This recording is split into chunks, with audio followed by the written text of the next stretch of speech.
Hello. You're beautiful, so beautiful. I love your sense of style.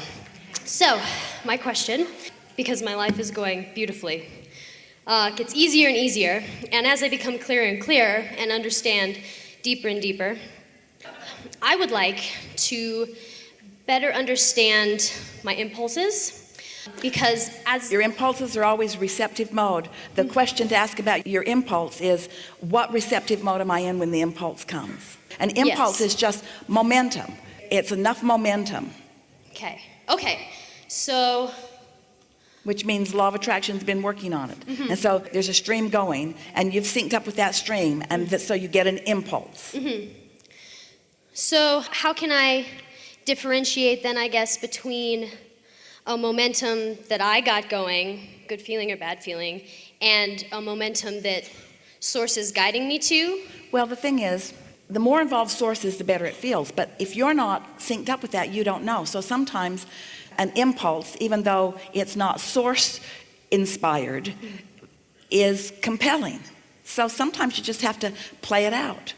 In other words, there are two ways to know. One is how it feels, but sometimes you're sort of oblivious to how it feels. The other is how it plays out. And there's nothing wrong with it playing out. Quite often, something will play out in Esther's experience, and she will say, darn, I thought that I was in a better receptive mode on that one. But in retrospect, I see that I was not. But then next time it will be clearer, you see. Next time you'll be able to make the association. You never get it wrong because you can't get it done. In other words, it's never done, so it can't be wrong because there's still more to do about everything. Do you want to ooze some more wonderful vibration on me? Because, of course, you answered my question. Well, let's talk about it with just a little bit of detail. So let's say that you have an impulse to do something. We would really like you to leave here ready and willing to follow the impulse when it's strong. In a sort of no holes barred, unguarded sense of, let's just see where this goes. Sort of like your parent might say to you, well, let me know how that works out. Because sometimes you just don't know until you know. And you really can't take that guidance from anyone else. It's the relationship that you're getting between your inner being. And so we would say, if an impulse feels strong, follow it. Could that be then, because I've had experiences where you receive an impulse and it's so strong, but maybe it doesn't feel very good, but then it ends up being good later. Could that be, even though it doesn't necessarily feel good at the moment, could that be Source saying, well, here's a potential crack in your resistance? Maybe. And we wouldn't get too twirled up in any of that because you'll make yourself crazy. But we would say it in a simple way. We would say, because your inner being knows what you really want and has been shining impulses and ideas to you which you haven't been getting. So your inner being offers an impulse to you that is going to lead you in the direction of what you want. It's pretty far from what you want, but you're pretty far from what you want. Now stay with that thought because you got that. And now hear this. Here you stand, and here's what you want relative to something. Your inner being is standing where what you want is, relishing in all of the allness of it. So your inner being has keen awareness of where you stand right now in relationship to where you want to be, and is calling you, calling you, calling you. That's why you feel those impulses. So you have this path of resistance between you and where you want to be. Obviously, because if there were no resistance, you'd be over there. So there's clearly something that is sort of slowing you down a little bit, but your inner being doesn't stop calling you. Now, we want you to focus just for a minute, see a trail, see your inner being calling you, and see the resistance on the trail, and acknowledge that you put every bit of resistance on the trail. You did. You put it all there through past experiences.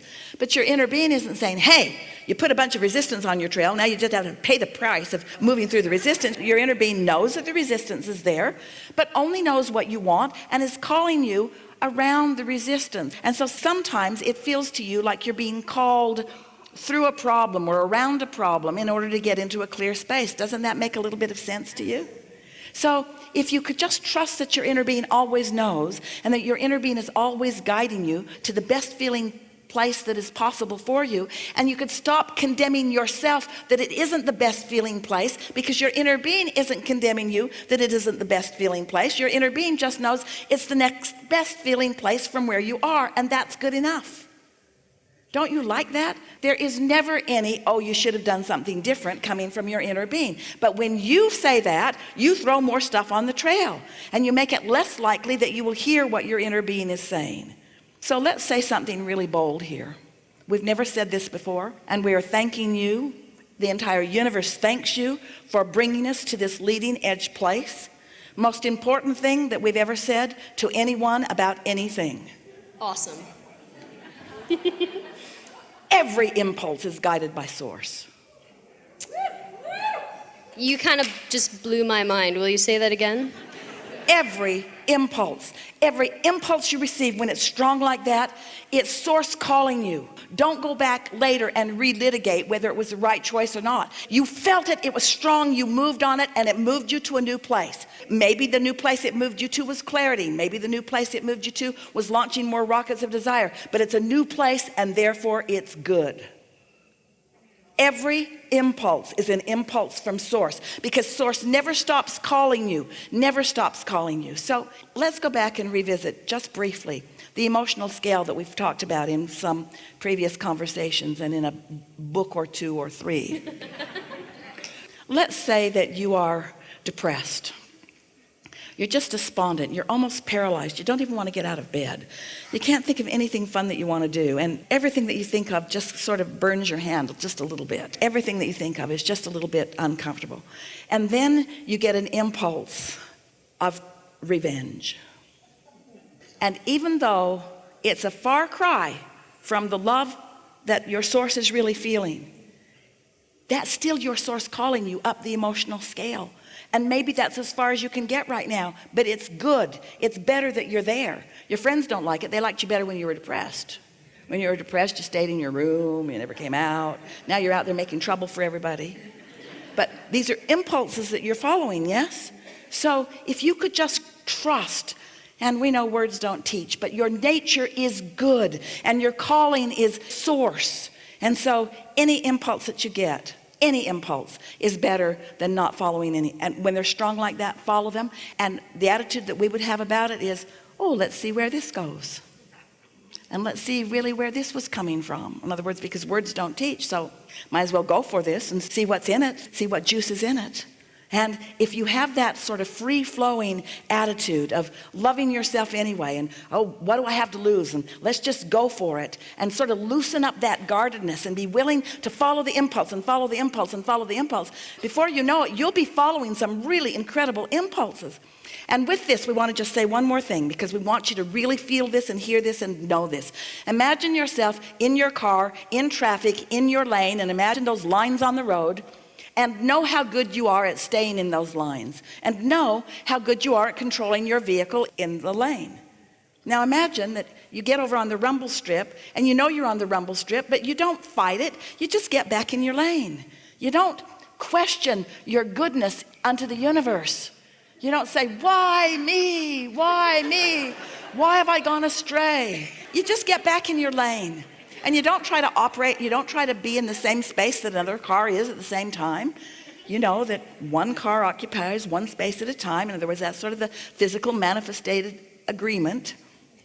We stay in our lane and we don't run over each other.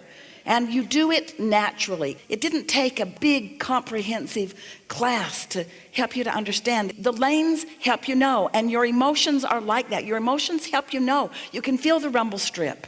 And if you feel the rumble strip and you don't do anything about it, well, you might end up with all four tires on the other side of the rumble strip, and you might end up off in the grass, and it gets more difficult the more you don't pay attention. But we wouldn't be so quick to try to figure out everywhere that everything is going. Just follow it along in an attitude of things are always working out for me, in an attitude of more well-being and more trust.